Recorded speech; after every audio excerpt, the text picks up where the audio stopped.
Okay, in this lesson 4.3 we're going to be looking at what the second derivative tells us really, and what these are mostly dealing with is concavity and what are called points of inflection. We're also going to kind of go back to what we were doing before, looking at the first derivative, looking for local extrema, which is really something we did in the last lesson, but we'll just go over that again quickly. Mostly in the last section we found the local extrema by looking at the critical points, and we just need to remember that not every critical point is going to be a local extrema. What we're really looking for, what's really important, is that there's a change in sign for the derivative. So if I'm looking at f prime, here I'm getting a positive, here in this area I'm getting a positive, in this region I'm getting a negative, in this one I'm getting a positive, a negative, and a negative. Now I'm getting critical points here for zeros, and then one here for does not exist. But those critical points don't guarantee that we have an extrema, because here I'm increasing, I even out, and then I increase again. So this would be an extrema because I have a change from positive to negative. So one way we could look at that is by making a table here. I'm looking at different values starting at A. We've got C1, C2, C3, C4, and so on. And for each of those points, this is an endpoint. I wouldn't really look too much at it. But I'm getting a 0, a 0, a 0. I might get a does not exist there. And we look at what's happening between them, just like I've done here. And so then we determine, just as we've done here by looking across, well, that's positive and positive. There's no change. There's a change that is an extrema. Since it's going up and then down, we know that it's a maximum. Same thing, negative, positive, we know it's going down then up. Without even looking at the graph, if we know that that's a minimum. Okay, and then over here it's negative, then negative again. So we do not have an extrema here, or extreme value. So this is really what we're looking at for our first derivative test. We've got either a 0 or a does not exist. But what's most important there is that we're positive and negative, and so it's a maximum. We have a 0, a does not exist. We have a negative and a positive, a negative and a positive, so it's going down then up. So these are both minimums.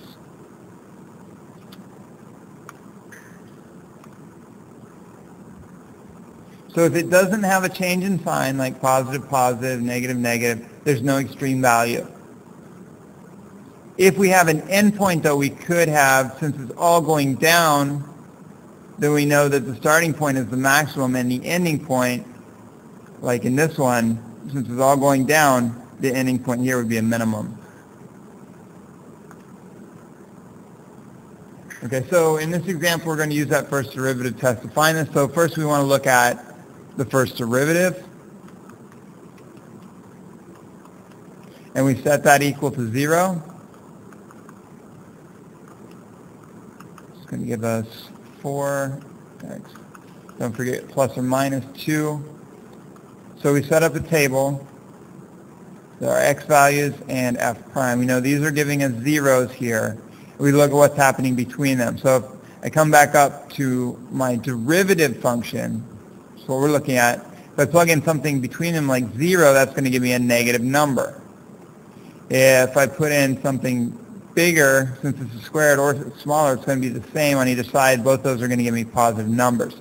So I'm increasing, then I'm decreasing. This has to be a maximum value at x equals negative 2. And at x equals 2, since I was going down and then up, this is going to have to be a minimum value.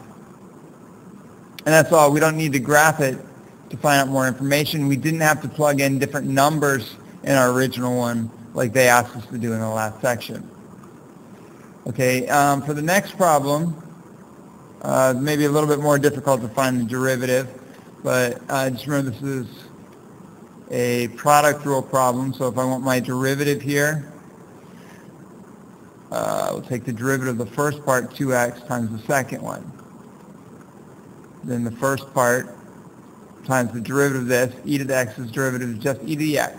Now, we could simplify this more, but I'm just going to leave it like this because what we want to do is set this equal to 0 to find, or look for the does not exist. Now, both these, this is a polynomial with an e to the x. Both those are continuous. They're not going to have any breaks or anything that does not exist in those. So we'll just leave that. All we need to worry about is where this is equal to 0.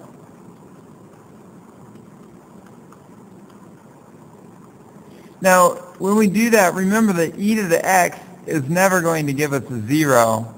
So I could go ahead and factor that out, divide everything by that e to the x, and I don't have to worry about it giving me a 0. I could write the x squared first.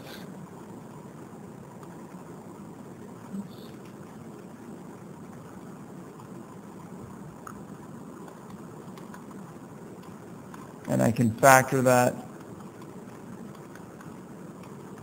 which gives me a -3 and a 1. So I do a table like that again, that the only possible critical points are -3 and 1. We look at the derivative. These are going to give me zeros. I look what's happening between them.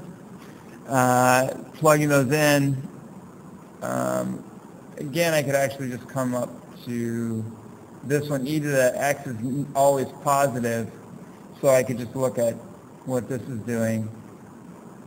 So between there, I'm going to get a negative, then I'm going to get a positive and a positive. So we're getting, again, up and then down. So this is a maximum. Down and then up. This is a minimum at x equals -3, minimum at x equals 1. And that's all we need to know. That's the first derivative test. Here's a graph of those so you can see what happened. Notice increasing to -2 and then 2, so decreasing between them and then increasing. With this one, this is -3, this is your 1. We were increasing, decreasing, increasing again.